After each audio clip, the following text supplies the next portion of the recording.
Some wars are extremely intentional, as wars upon our friends, and you can tell this was done on purpose, man.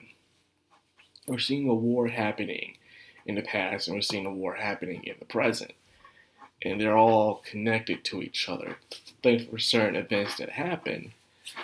Now, this shows how people are greedy or they'll find any excuse for war. Some want expansion of land, total dominance, the spreading of their ideals, all sorts of crazy things to gain money and wealth, power. The list goes on. And this is no different.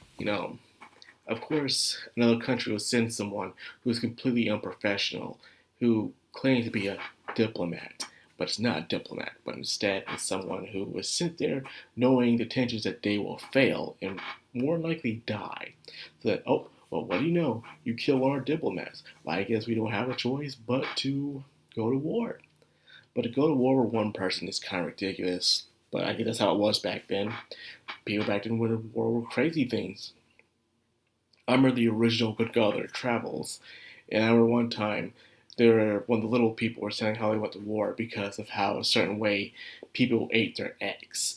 That's right. It's ridiculous how we go over war for ridiculous things, for something like a story that happened years ago, or someone has a different ideal, so therefore we must clash with each other.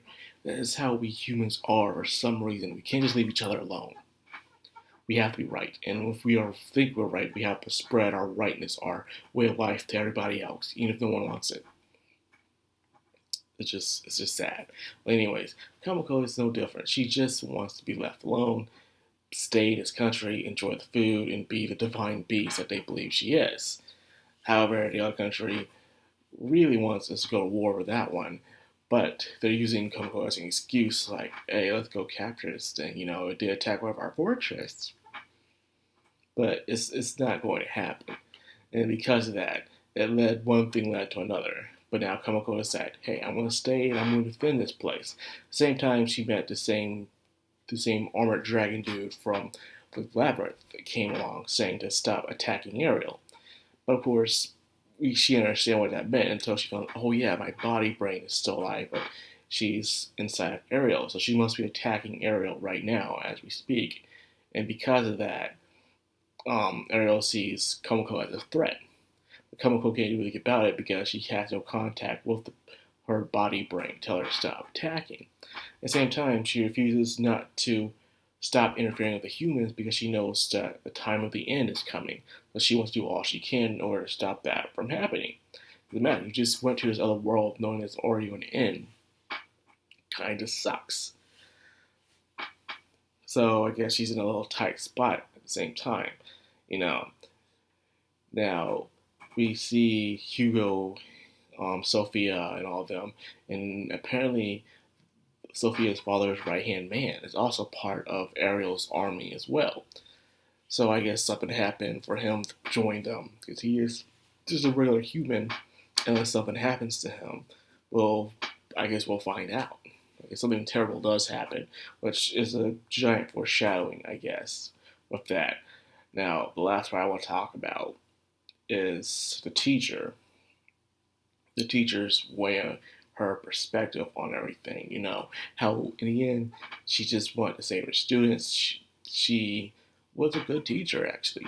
She actually didn't want to be outreach with society, so she would study. Study pop culture. She would see what the trends are, so she can understand what her students are going through.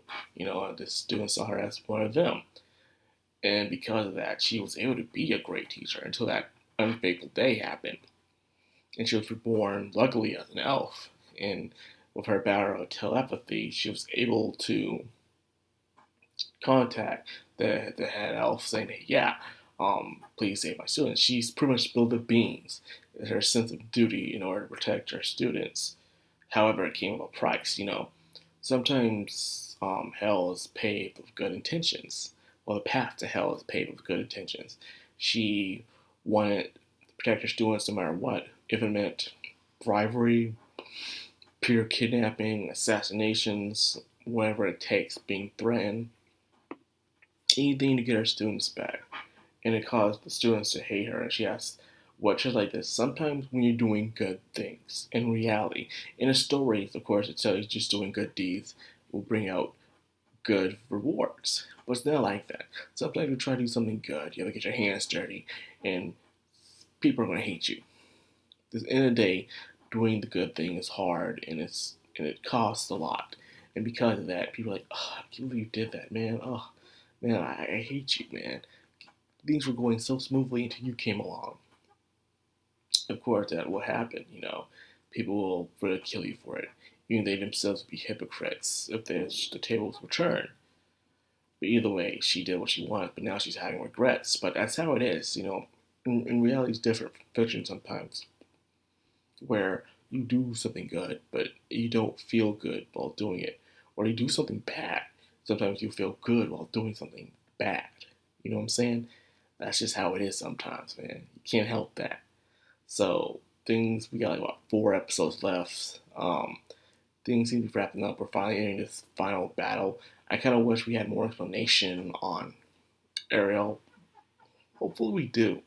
You know, hopefully we get some type of good explanation towards the end of the series. Well, the season. Hopefully there will be a season 2. Because there has to be season 2, man. Please. So anyway, that's all I got for this video. I hope you guys enjoyed it. If you did, like, comment, subscribe, and of course, hit that bell icon. This has been Madcrown on Anime.